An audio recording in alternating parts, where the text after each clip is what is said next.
when I give my recommendations for these measures, some will be in disagreement with the California Republican Party. Some will be in disagreement with the Women's Federated. And this morning I had the opportunity to read the recommendations of CARE, and most of my recommendations are in opposition to that.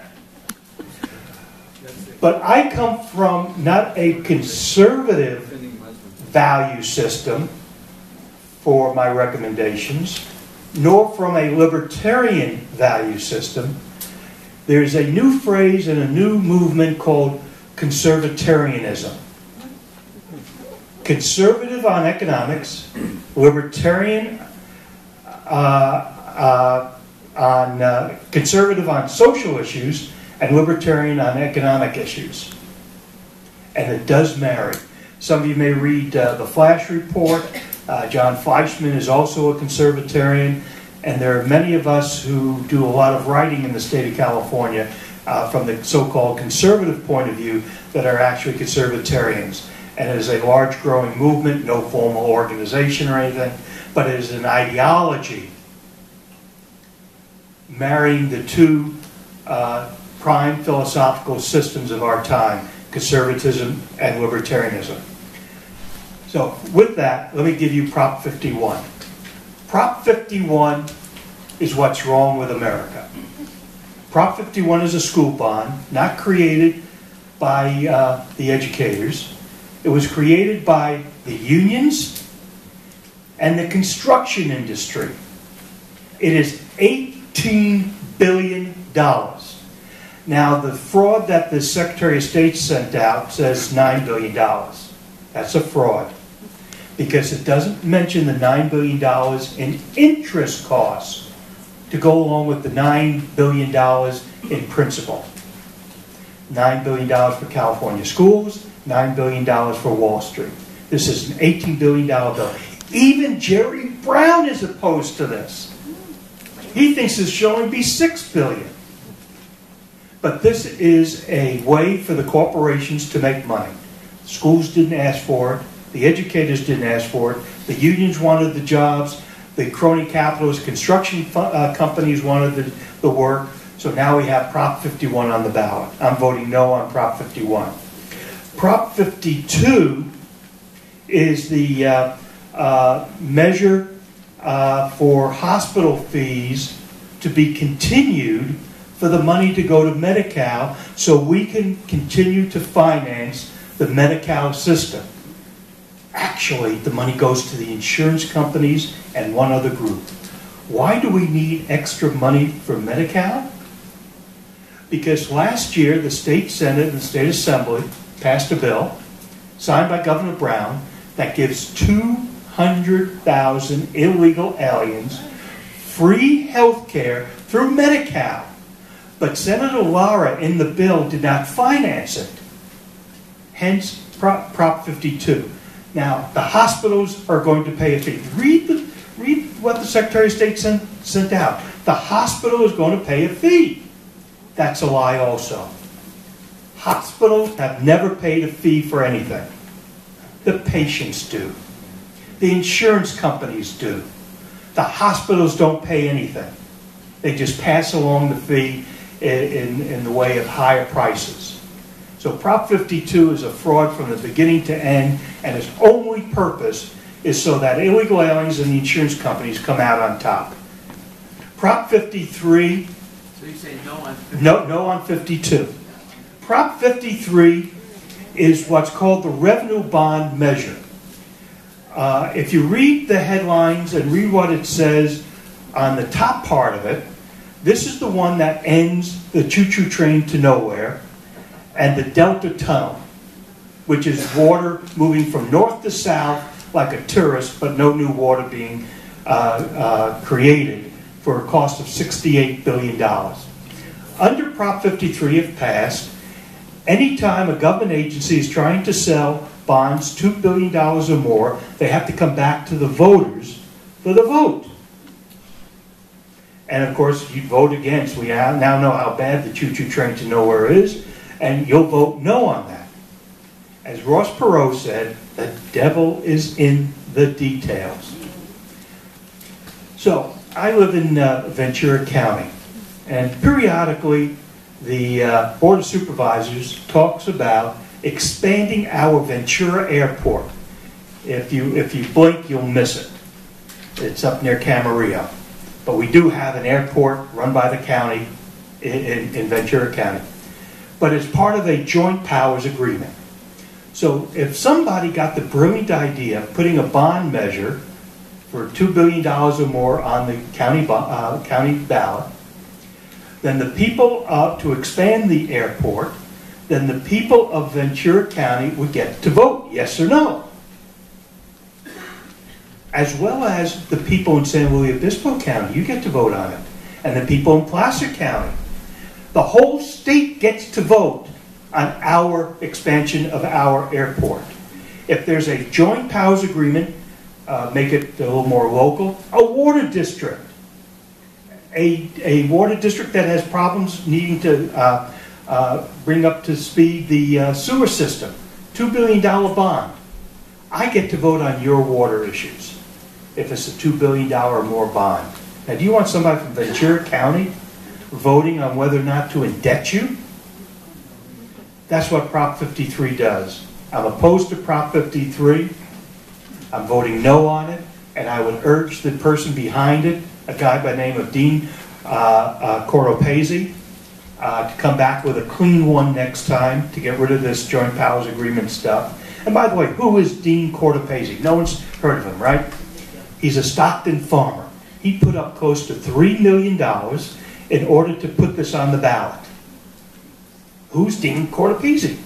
Well, every night at midnight, I get a little cheat sheet from Scott Lay, the election track, that shows the monies that are donated to Assembly and State Senate candidates and to ballot measures. In the last 2 weeks, he has donated the max, $4,200, to 7 Democrats and 1 Republican. The Republican was Catherine Baker. So he's a Democrat donor.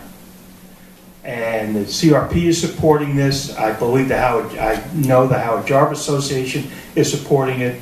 I prefer to take the long view of this and what the devil in the details show us, and I'm opposed to it. Prop 54 is one that is going to pass. This is the Transparency Act. This means, if passed, that any bill or amendment to a bill that goes onto the legislative floor in the Assembly or State Senate must have a minimum of 72 hours in which to be seen on the internet and in print. Every day the state legislature prints what's called a daily journal, and they put it in there. That's being put in print. But it's also put on the internet on the Assembly and State Senate website. And this is a great idea because, as of now, if you have a bill that is about education and goes to the Assembly committees, passes the Assembly, goes to the State Senate, and it's getting to vote on an hour before the legislature closes for the year, I can, as a member in the Senate, change that bill from an education bill to an environmental bill, no hearings, no public discussion, and get it passed that way, and get it to the governor's desk, even though no one knew about it before that. That's called a gut and amend. Here's my problem with it. First of all, under the state constitution, only the legislature gets to make its rules. This is interfering with that. This is going to wind up in the state Supreme Court, and who knows how that's going to go. My bigger problem is one of trust. The man behind this may be well-intentioned. This is the guy that made sure this year that there are 28 legislative races, Assembly, State, Senate, and Congress, with only one party on the ballot. This is the man who designed this one, who designed Prop 14, that makes us vote for either a socialist, Kamala Harris, or a socialist, Loretta Sanchez, for U.S. Senate. Take your pick of socialism, one with a smile, one isn't. And he thought he was doing well. No more. Let me ask you this. How many in this audience voted for the Republican nominee for governor in 2014? How many? Did you vote? You're a liar. You didn't. You know why I know you didn't? There was no Republican nominee in 2014. We do not have Republican nominee. If I lived in this district, I'd be voting for... 2012. Excuse me? 2012. No, 2014 was the governor's race. That's when he was, and 2018 is the next one. And so, if I lived in this district, I won't vote for the Republican nominee, because there isn't any. I'll vote for Jordan Cunningham, but I'm not voting for the Republican nominee. There isn't any. Remember that Citizens Advisory Committee on Redistricting that was taken over by the Democrats and the unions? The same man that got rid of the Republican Party and the Democrat Party from the ballot gave us 28 legislative seats and a U.S. Senate seat with no one but one party to vote for, and 16 candidates running for office with nobody but themselves on the ballot, 16 unopposed seats, gave us the Democrat takeover of the redistricting. So when Mr. Munger comes up with these brilliant plans, I have a concern that there's something wrong with it because he just doesn't get it. You can't buy your way into the legislature and running a political party. The Republican Party has plenty of money this time, but not spending it. Oh, they are spending it. They just gave $132,000 over the weekend to Catherine Baker. They gave $142,000 to Eric Linder. And last week sometime they gave Eric $587,000. And they've given money to Ling Chang in large numbers like that. So the Republican Party is giving money to candidates. Sometimes they do it through central committees without a central committee even voting on it. There's one central committee that's listed by the Secretary of State of having given $100,000 to a Republican candidate for assembly.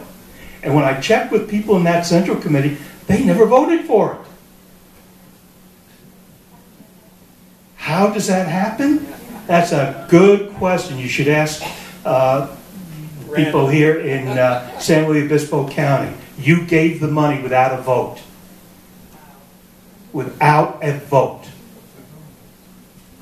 So, while the intention of transparency is excellent, my concern is the history of Mr. Munger on these things is poor, and the legality is in question. Now, I would say in regard to the legality, I did have and Randall was on the phone call with Mr. Munger, and with Munger's attorney, and with Sam Blakesley, and there was 3 other people on the phone with us from the Tea Party California caucus, and we did have a discussion of this very early on as to the legality of it.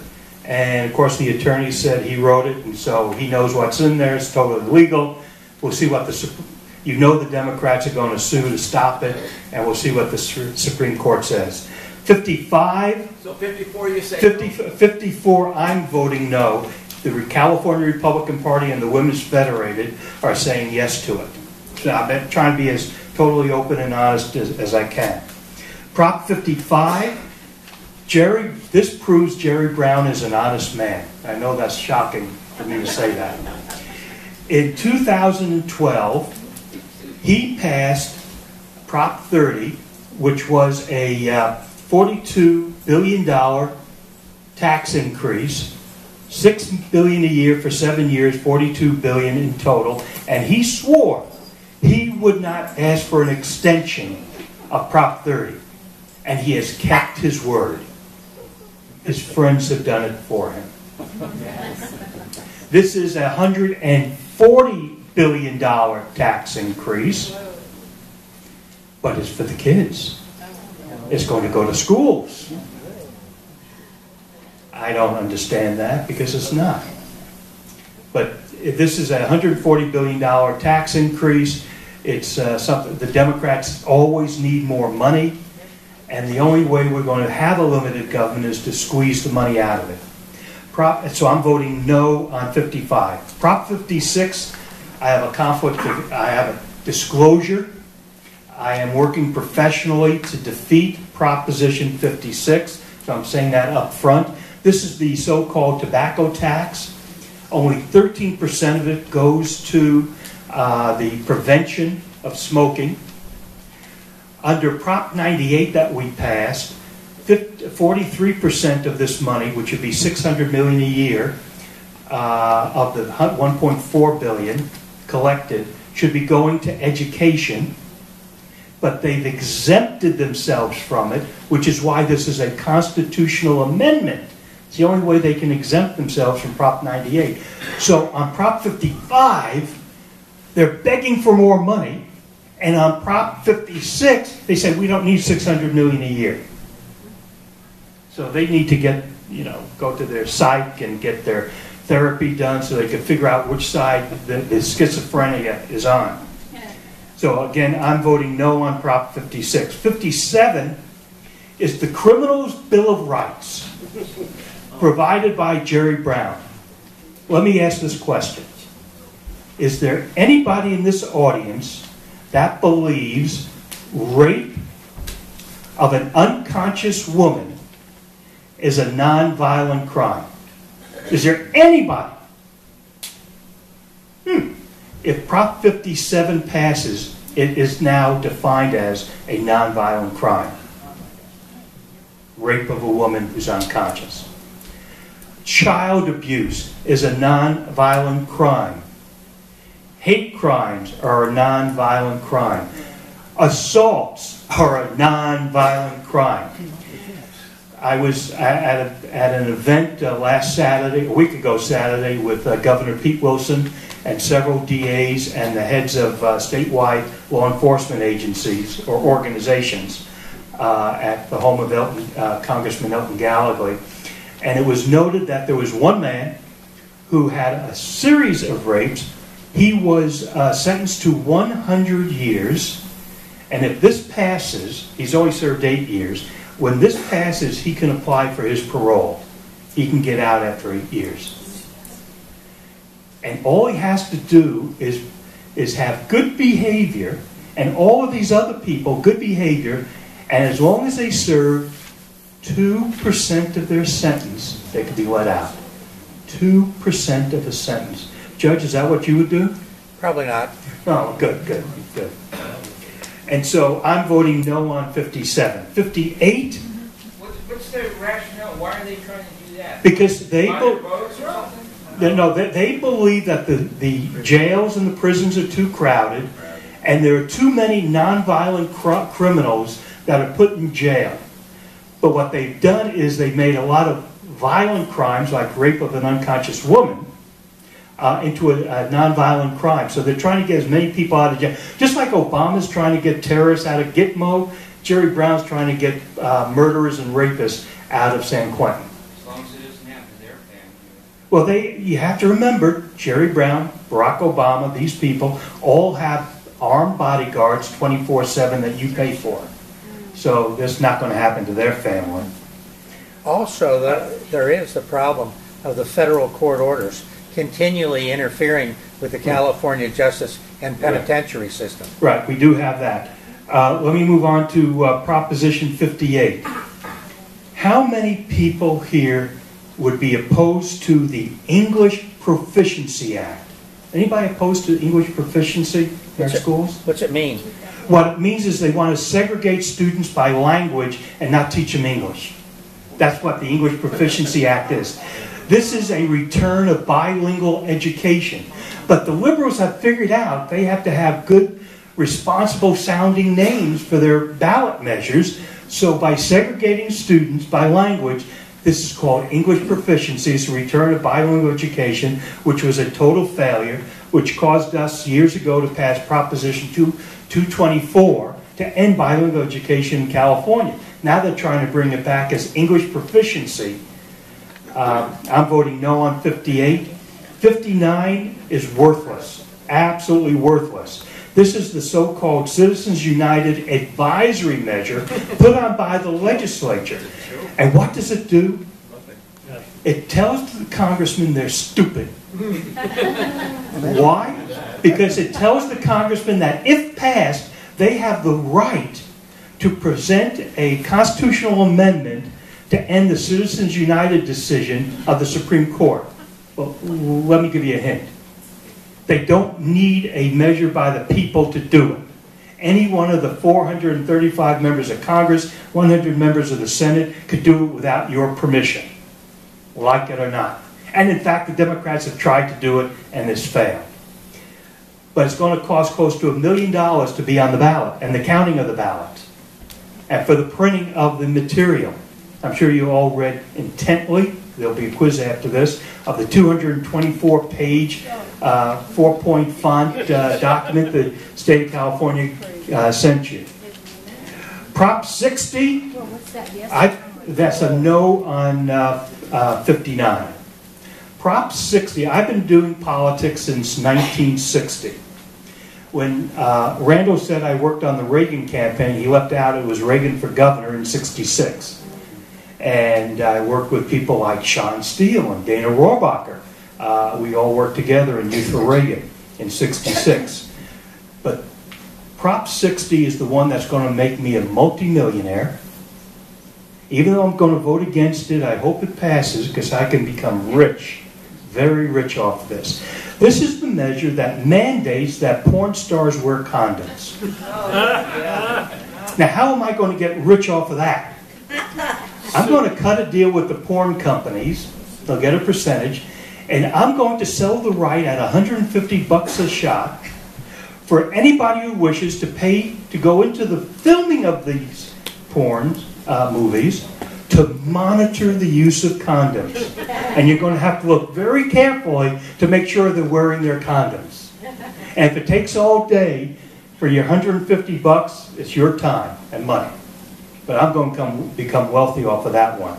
And if you think this is stupid, LA County passed this a few years ago, and in the past year, the cops who have rapists and murderers and robbers running around loose, in LA County, 3 people got arrested for not using a condom in a film. That's what the cops do in LA County. So I'm voting no on 60. And I did an article, I think it was in today's newsletter, where the left has decided that if this passes, this is what they said, it will take away the creativity in the adult film industry.